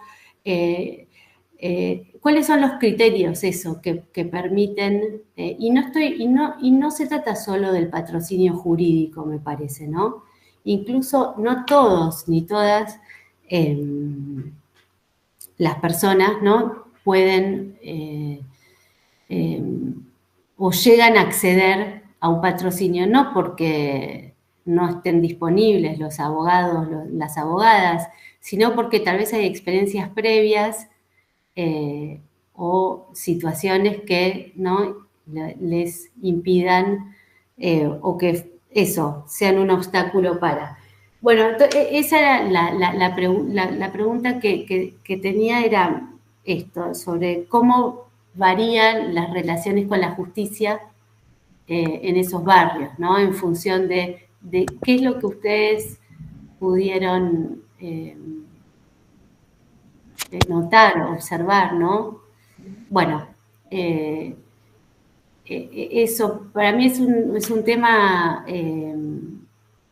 realmente, bueno, eso, muy, muy importante. El otro segundo tema que leí, bueno, también con mucho interés, el conversatorio.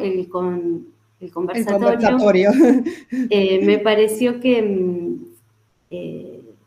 esta preocupación que expresa Silvia Wemerman sobre si el sistema jurídico es realmente el lugar para resolver conflictos sociales. No, o sea, esta preocupación que expresa me parece importante. O sea, yo leyéndolos a ustedes me preguntaba, tal vez es una pregunta tonta, pero ¿es un signo de buena salud democrática tener que llegar a los tribunales para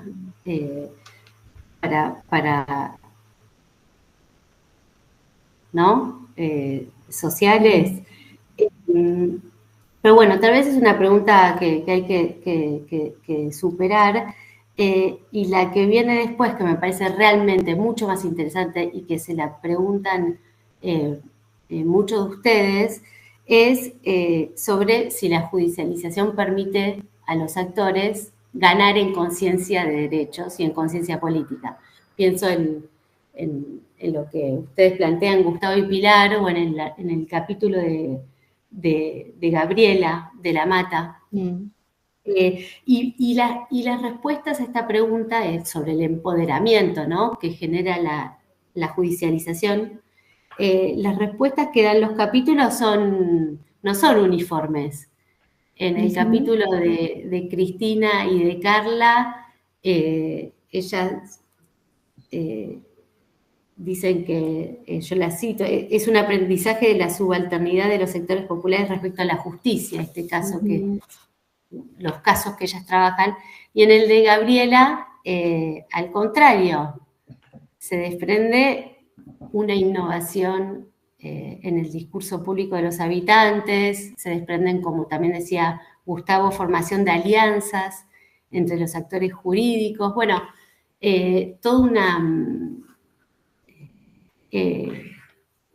nuevo repertorio de acción y de interacción con el Estado, que me parece que abre, digamos, perspectivas políticas y también científicas reinteresantes para seguir trabajando en estos temas. Bueno, nada, son preguntas que me generaron. Bueno, así que, un buen libro genera preguntas, ¿no? Más que, como decías, que cierres, así que eso es. Bueno, sí. Emilia, justamente tenemos dos pedidos de participación, acabas de nombrarla, una es Cristina Gavino, que está con nosotros, y después Luciano Noceto, que también nos pidieron la palabra, así que bueno, Cristina, yo no te estoy viendo porque veo un montón de cuadraditos sin cámara, pero el micrófono es tuyo. Bueno, gracias. Muy, muy lindo el conversatorio y me alegra que el libro siga circulando también, generando conversatorios diferentes. Y bueno, en particular con el texto de Emilia, que a mí me parecía como difícil también de articular, a pesar de que Emilia ya lo sabe, que le dije que me pareció maravilloso su libro. Es realmente súper, súper interesante. Y yo pensaba en este diálogo también que el libro de Emilia aporta muchísimo a la discusión sobre la propiedad, ¿no? Que ya Sola de la Cueva, que en ese clásico libro maravilloso sobre la propiedad como una construcción social, histórica, porque además justamente en los 10 mandamientos de este gobierno, que se va a firmar el 9 de julio, el primero es la propiedad, ¿no? El respeto a la propiedad como una institución única, perfecta, clara, ¿no? Y ahora se vuelven atrás hablando de judicializaciones, como hay un retroceso, por ejemplo, en todos los conflictos sobre tierras mapuches. Es impresionante, bueno, cómo se juegan además muchos intereses en la Patagonia.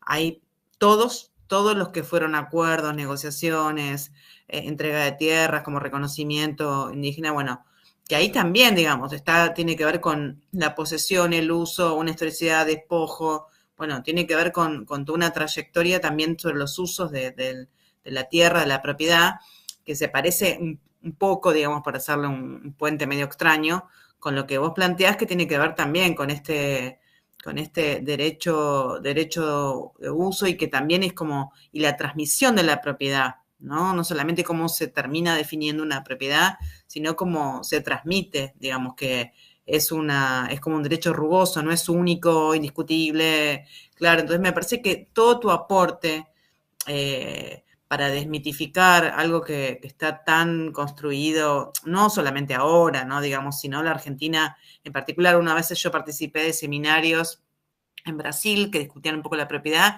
y había una mesa sobre la función social de la propiedad que, bueno, si bien no generó tantos cambios del paradigma ni efectos tan concretos, pero sí estaban discutiendo juristas, sociólogos, sociología jurídica, todo un debate inmenso sobre la función social de la propiedad. Digamos, nosotros no tenemos nada, ninguna discusión de nada. Cuando se discutió el Código Civil, alguien discutió la función social ecológica de la propiedad y dijeron, no, es comunista, bueno, entonces la borramos. Alguien que quiso defenderla dijo, pero igual es para poner, porque total no cambia nada, ¿no? El que lo justificaba.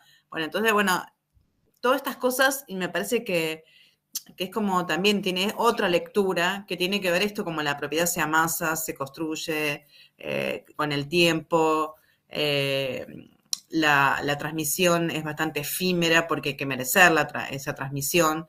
Bueno, me parece que todo ese aporte es muy, muy interesante del libro, ¿no? Y ahí también, de vuelta, como ahí dialogan, entonces también, digamos, cuestionando nuestras miradas más canónicas sobre el derecho, ¿no? Me parece que además, por supuesto, es lo que un poco el puente sería ese, aunque no, era un tren, perdón. Y me parece que digo que el libro tiene toda esa lectura que me parece que abre maravillosamente algo que nos vamos a tener que, estamos volviendo 20 casilleros. Pero bueno, desde las ciencias sociales, discutir, ¿no? Gracias, Cristina. Luciano, y si querés, después hacemos si hay algún comentario, alguna reacción mínima, y cerramos para que podamos cumplir con algún tiempo. Luciano, que tampoco te veo. Si me escuchás... Ahí te escucho, ahí está. Te agradezco, si no me escuchás, no te agradezco. Bueno, sí. Re contento de volver a conversar sobre, por un lado, bueno, sobre el libro que coordinaron Pilar y Gustavo, y por otro lado, escuchar la presentación preciosa de Emilia, de un libro que me voy reinteresado de darle una leída. Solo para honrar la invitación, hago un comentario que implica, bueno, cierta disonancia en términos del registro, pero que tiene que ver con algo que mencionó Emilia, que tenía que ver con el carácter como de esto, casi indignante, que resultaba para un colega suyo el hecho de ir a buscar derecho en un barrio, en Soldati, digamos, ¿no? Cuando, si no entendí mal la anécdota que refirió, bueno, el barrio, un barrio popular, bueno, yo viví toda mi infancia unas 20 cuadras de ahí. Así que, pero bueno, un barrio de esos es el barrio de la informalidad, digamos, ¿no? Y si uno quiere hablar del derecho, de producción normativa, bueno, tiene que buscarlo en otras alturas. Yo no sé en qué medida, digamos, activar una reflexión que identifique los modos de la productividad justicia y de derecho, desde lo capilar, desde lo territorial, más que una novedad, no vuelve sobre un dato permanente que en un momento olvidamos. Yo estaba recordando, y perdónenme, acá viene el pedido de disculpa, las reflexiones de Foucault sobre el Estado absolutista francés, donde unos monarcas se dedicaban a poner preso hasta el último cura párroco de pueblo, de mano larga, y lo que hacía Foucault era reconstruir todo el registro documental de las lettres de Cayet, que daban cuenta de que eran los mismos vecinos de esa parroquia los que enviaban una carta al soberano denunciando toda una serie de situaciones de niconaísmo, de los curas y demás, y activaban otras herramientas de la producción normativa en la Francia previa al Estado moderno, como las enquêtes o los cahiers de doléances de la Revolución Francesa, digamos, ¿no? O sea, ahí había toda una serie de formas populares de iniciativa legislativa, de iniciativas vinculadas con formas del derecho y la justicia, que pareciera que después, con un discurso autocelebratorio de la soberanía estatal como monopolio de la producción legislativa y de justicia, olvidamos.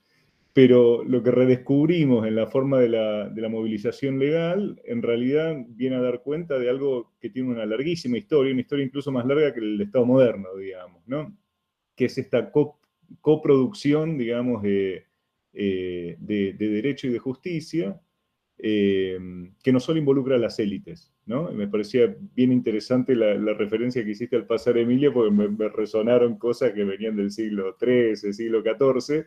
Me pregunto en qué medida el discurso del Estado moderno no necesitó en algún punto erigir, digamos, el monopolio, digamos, legislativo y de administración de justicia sobre la base del olvido de esas otras fuentes, digamos, ¿no? Así que eso para compartir, comentario a modo también de agradecimiento por la invitación a participar. Gracias Luciano. Sí, ¿no? Está ahí esa lectura. No sé si, una última palabra, Pili, Gustavo, Emilia, si podemos despedir a quienes nos acompañan. Por mi parte, el agradecimiento absoluto. Bueno, somos muchísimos y muchísimas hasta ahora todavía, así que eso es fantástico. Gracias por la invitación también, Pilar y Gustavo, y a todo el equipo del DCPP para esto. Esto va a quedar, se va a transformar después en un conversatorio más, en un webinario más formal que vamos a circular, así que no queda aquí, queda para que volvamos a reflexionar. Karina, Ingrid Arevalo, me parece que está... Perdón, mira, justo estaba mirando. Sí, a ver. Solamente, hola, buenas. Hola, ¿cómo estás? No, había puesto aplausos, no quería hacer uso de las palabras, agradecerles. Yo en mi caso estoy intentando comenzar con la elaboración de mi tesis de posgrado, y lo estoy haciendo particularmente en lo que tiene que ver con cómo se intentó hacer la política integral de cuidados en la Cámara Baja y cómo se incorporaban los enfoques de derechos y de género, ¿no? Durante lo que fue la pospandemia. Así que me vino muy bien, porque también esta cuestión de pensar el por qué servía mi tesis y demás como aporte. Hoy dijeron algo, me anoté un montón de cosas, pero particularmente esto de pensar los marcos normativos de las ciencias sociales, lo cual se me había escapado y me disparó como un montón de ideas. Así que muchísimas gracias. Igual a Pilar también, que tuvo, digamos, la deferencia de mandarme comentarios que me sirvieron muchísimo cuando me evaluó para su seminario. Así que nada, eso simplemente. Gracias. Pili, creo que habías pedido vos. Un toque. Gracias Ingrid también por el comentario, me acuerdo. Emilia mencionaba el tema de las condiciones, digamos, de dos cosas que mencionaba Emilia, de las condiciones para entrar, ¿no? Del acceso. Pensar ahí, y pienso como en términos de la otra ventanilla, de la respuesta por el lado del libro. Y yo mencionaba algo, ¿no? El libro está lleno de esta cantidad de oferta. Incluso estoy pensando en la línea de la situación actual, oferta que en algunos casos está ahora también en riesgo, ¿no? Estoy pensando en los cierres de los centros de acceso a la justicia, ¿no? Temas para pensar y seguir mirando nosotros con mucha atención. Pero, digamos, cantidad de oferta desde el propio Estado en los diferentes niveles de las jurisdiccionales que crea también en algunos casos esa propia demanda, ¿no? Digamos, o que moldea esa propia demanda. Y ahí creo que hay mucho trabajo en el texto sobre eso y también sobre causas, personas, grupos, que a partir de una causa se reconocen, ¿no? Reconocen violaciones de derechos y entonces aparecen otras causas. ¿Cómo se va eso concatenando en la vida de las personas a partir de la participación en una causa, ¿no? Digo, creo que ahí hay algunos trabajos que van por ese lado. Pero digamos, más allá entonces de toda la trama digamos, de toda la trama también asociativa de organizaciones, digo porque la trama en Argentina, la trama activista es importante, digamos, es una marca importante para pensar estos temas, no lo podríamos pensar, bueno, incluso nuestra universidad y otras universidades, los patrocinios jurídicos, digo, hay todo ahí un montón, ¿no? Para pensar, pero efectivamente, digamos, el libro también habla sobre que ese acceso que es desigual termina, bueno, siendo acceder o no al patrocinio, es un clivaje más de desigualdad, ¿no? Recodifica las desigualdades. Algunos grupos acceden, otros grupos en iguales condiciones no acceden nunca, no tuvieron la suerte de llegar a esa organización, a ese defensor, etcétera, digamos, es parte de lo que está ahí dando vueltas permanentemente. Es muy difícil generalizar, digamos, ¿no? Es parte de lo que se necesita más investigación empírica situada sobre aquello que el Estado, digamos, lo que se arma, ¿no? Aquello que es. Y lo mismo pensaba en la misma línea la dificultad de generalizar, pero que el libro brinda algunas pistas sobre el juego democrático, ¿no? Depende yo diría, depende de qué tipo de litigio estamos hablando. Estamos hablando de los casos individuales, todos igualitos, que es bastante poco eficiente en un punto, esa sumatoria de casos, o estamos hablando de los grandes casos que movilizan, que hay actores políticos, que es un súper repertorio de protesta, ¿no? Que cambia, incluso en el mejor de los casos, que cambia la política pública. Entonces, la pregunta sobre la democracia me parece que va muy, digamos, las respuestas en términos de efectos políticos, son muy diferentes en términos de lo que se está jugando en ese litigio y las formas. Digo, hay litigios que han abierto formas de participación política, el propio litigio, digamos. Entonces, me parece que es interesante por ahí seguir trabajando desde nuestros campos en esto, ¿no? En investigaciones que van aportando rasgos que, bueno, no necesariamente son coincidentes.